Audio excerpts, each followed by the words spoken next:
क्या हुआ जब महादेव के सबसे बड़े भक्त ने इंद्रदेव का वज्र खंडित करना चाहा।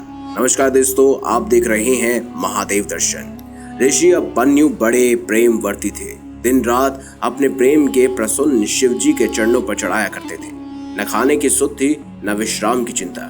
वृक्षों से गिरे हुए फल भी उनका भोजन था और धरती ही उनकी शैया थी और अंबर ही उनके लिए छाया के समान था। एक बार अभिमन्यु परिभ्रमण के लिए निकले। घूमते घूमते समुद्र तट पर गए। समुद्र में ऊंची ऊंची लहरें उठ रही थी। भैरव गर्जन हो रहा था। अभिमन्यु को वह लहरें प्रकृति के कोमल हाथों के समान लगी और वह भैरव गर्जन मधुर संगीत के समान। उन्होंने सोचा कि यह स्थान बड़ा मनोरम है, बस यहीं तब करना चाहिए। ये सोचकर अभिमन्यु समुद्र के तट पर ही बालू के कण के ऊपर आसन बिछाकर बैठ गए और शिव के ध्यान में मग्न हो गए। कई वर्षों तक अभिमन्यु का तप चलता रहा। उनके अखंड तप को देखकर देवराज इंद्र आकुल हो उठे। उन्होंने सोचा कहीं ऐसा ना हो कि अभिमन्यु अपने तप की शक्ति से स्वर्ग पर अपना अधिकार जमा ले। इंद्र के मन में ईर्ष्या जाग उठी।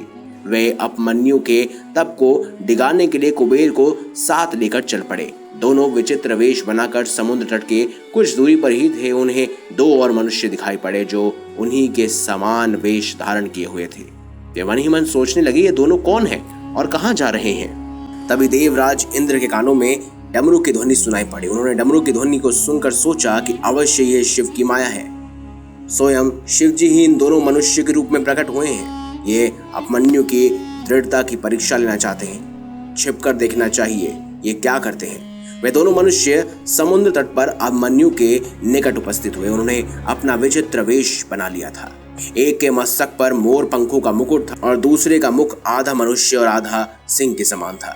मोर पंखों के मुकुटधारी मनुष्य ने अभिमन्यु को अपना परिचय देते हुए कहा, मैं देवराज इंद्र हूँ। मेरे साथ जो है वो कुबेर है। मैं आपके तप से प्रसन्न हूँ। मैं आपको स्वर्ग का वैभव देने के लिए आया हूँ। अभिमन्यु ने कहा, देवराज, मुझे शिव के प्रेम को छोड़कर और कुछ नहीं चाहिए।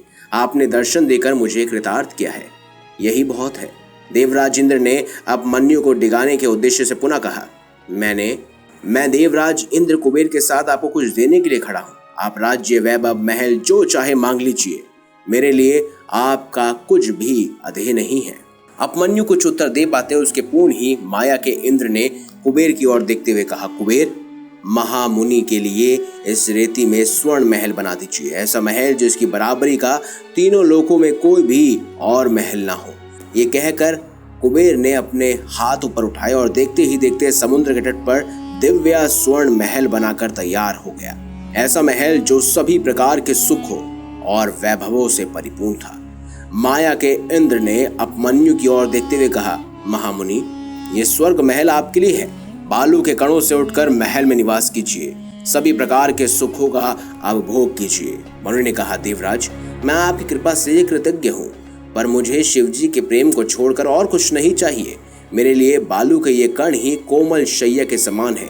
धरती ही मेरा बिस्तर और आकाश का वितान ही मेरा घर है। यह सुनकर माया के इंद्र की भौहें टेढ़ी हो गई। उन्होंने क्रोध भरे स्वर में कहा, महामुनि, आप मेरा अपमान कर रहे हैं। मैं स्वर्ग का अधिपति हूँ और आपके शिव हैं शमशानवासी। मेरे पास स्वर्ग का वैभव है, जबकि आपके पास नग्न अधड़ शिव के पास कुछ नहीं है। आप मेरे दिए हुए वैभव को स्वीकार करें, नहीं तो मैं वज्र से आपका मस्तक काट कर फेंक दूंगा। ये कहकर माया के केंद्र ने हाथ ऊपर उठाया और चमचमाता हुआ वज्र उनके हाथ में आ गया। पर अभिमन्यु रंच मात्र भी विचलित ना हुए और भयभीत नहीं हुए।